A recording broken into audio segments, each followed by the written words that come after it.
Aí, então, já que a gente tá falando bastante de Exu e Pombagira, eu queria entrar no tema principal, que é Lemúria.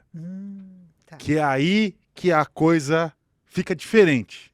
Porque a gente já vieram várias pessoas falar de Exu, outras falar de Pombagira também.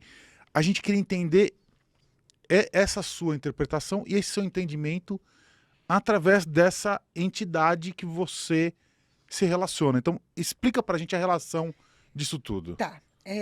Bom, me surpreendeu a postura do seu Zé, porque a postura dele é sempre, ele é muito acolhedor, ele é Uhum. muito amoroso. E ele sempre disse que o ser humano, ele só vai entender a cura pelo amor.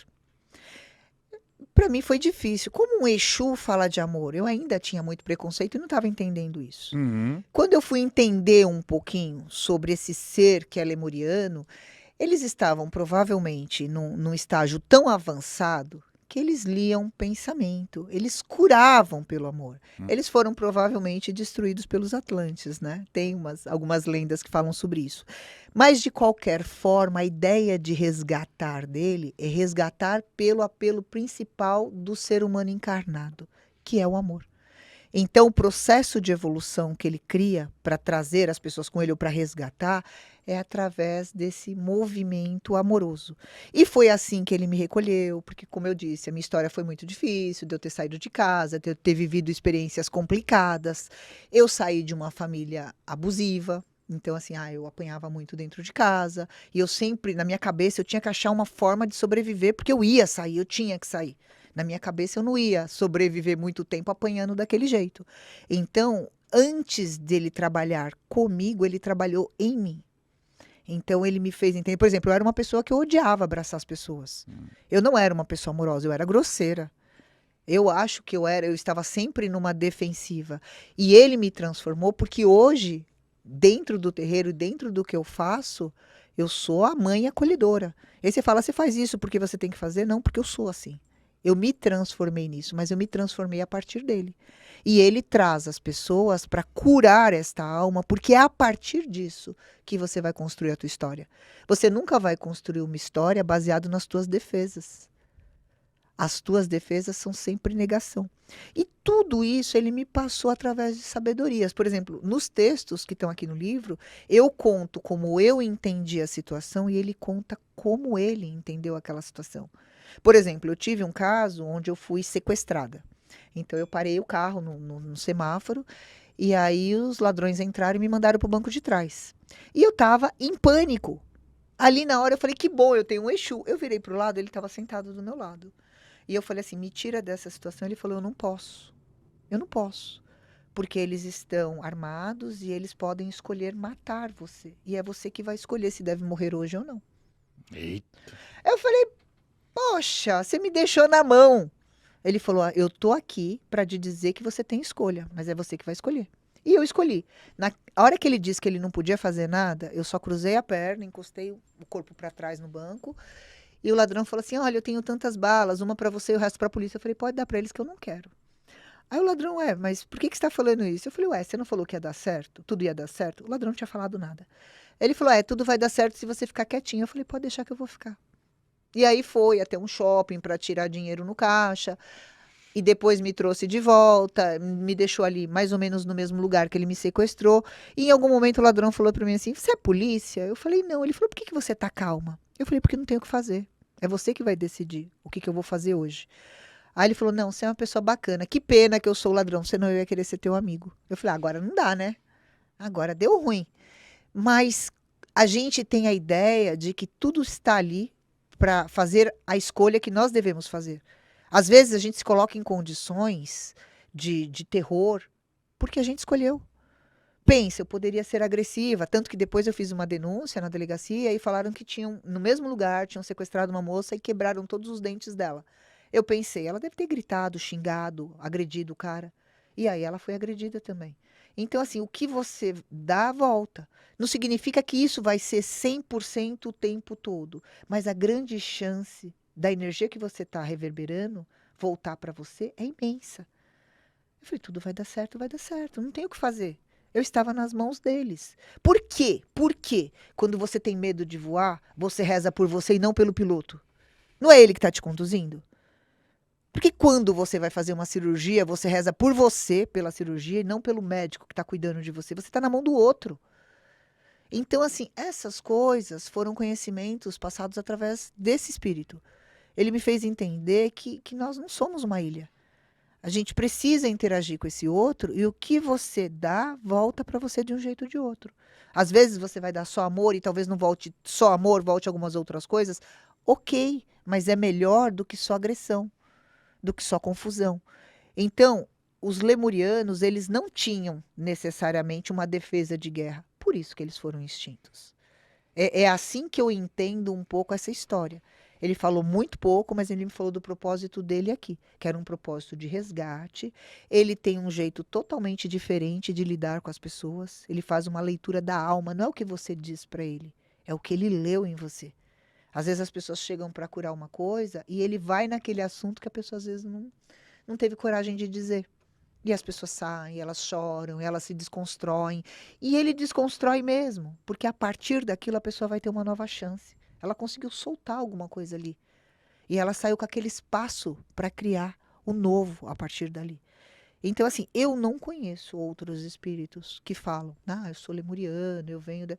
Eu não conheço. Eu conheço espíritos amorosos da Umbanda, os pretos velhos, mas são espíritos que já estavam aqui, que viveram realidades aqui. Não um espírito que veio para um resgate maior. Ele não fala de um resgate de pessoas. Ele fala de um resgate de multidão. Por isso que ele fala, olha, vai entendendo tudo isso, porque em algum momento você vai construir algo maior. Eu falo, tá bom, eu não sei o que eu vou fazer com isso, mas eu tô aqui. Eu compro o que me mandam fazer. O, o fato dele ter uma origem lemuriana não poderia desassociá-lo a qualquer outro arquétipo de entidade conhecida? Por que ele assumiu um arquétipo de um Exu, por exemplo? Por que ele não poderia ter só o nome dele, sei lá, Ashtar, Guru, alguma coisa assim? Ele não podia ser só uma entidade de Lemúria? Poderia. Talvez ele tenha encontrado uma brecha dentro de uma religião permissiva para trabalhar com as pessoas que ele queria atingir. Na verdade, eu entendo que o preto velho também poderia ser um Exu em um outro lugar. O cara que vai lá no kardecismo, que é o doutor não sei o quê, ele pode ser um Exu na Umbanda. Uhum. Ou seja, eles encontram formas de atuação com permissão para agir. E talvez ali naquele nicho ele tenha muito mais pessoas que ele precise fazer o resgate do que talvez naquele outro. Entende? Eu não sei se talvez, se ele fosse sei lá o quê, tivesse dentro de um contexto de satanismo, bruxaria ou qualquer outra coisa, se eu estaria envolvida com tudo isso. Eu não sei. Se você conseguisse conectar, né, com ele. Então, não Aham. sei. Então, assim, eu entendo que toda religião são níveis vibratórios. E aí a pessoa busca aquela religião porque ela está vibrando mais ou menos aquilo. Uhum. Por isso a diferença de uma ou de outra, mas que na verdade tudo vai partir do mesmo princípio. Então, eu entendo que eles se afinam a algumas religiões porque essas religiões, naquele momento, estão acessando mais pessoas através do propósito deles. Uhum. Entende?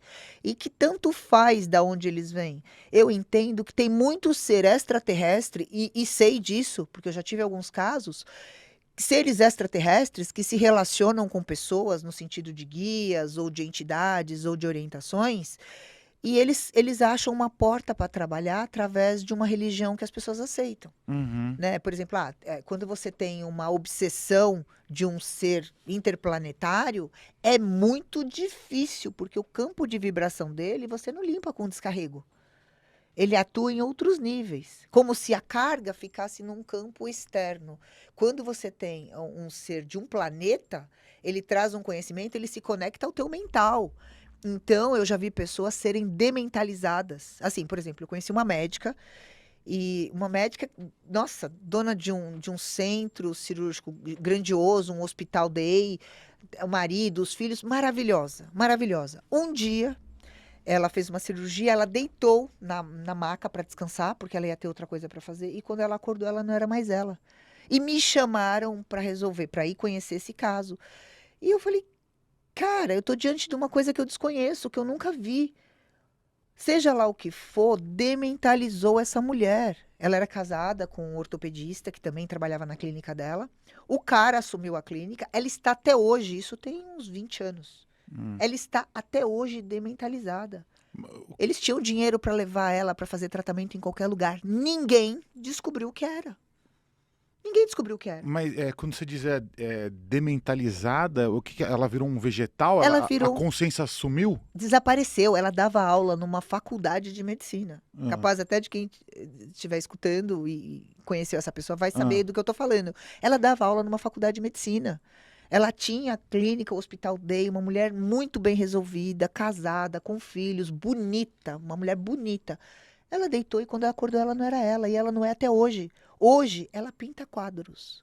Só. O marido dela leva ela para o hospital com ele, daí ele fica trabalhando, e ela fica numa sala pintando quadro. Você fala com ela, às vezes ela sabe que é aquela, às vezes ela não sabe que ela é ela. uhum. Ela não reconhece os filhos, ela não reconhece o marido. Onde você colocar ela, ela fica. Aí você fala, o que que aconteceu?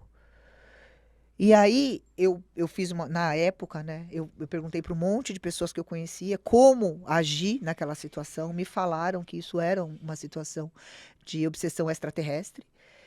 E eu perguntei para o marido, posso fazer alguma coisa? Ele, não, porque eu não acredito nessas coisas. Hum. Depois, é que hoje eu tenho um entendimento da realidade que eu não tinha. Pô, o cara herdou muita grana.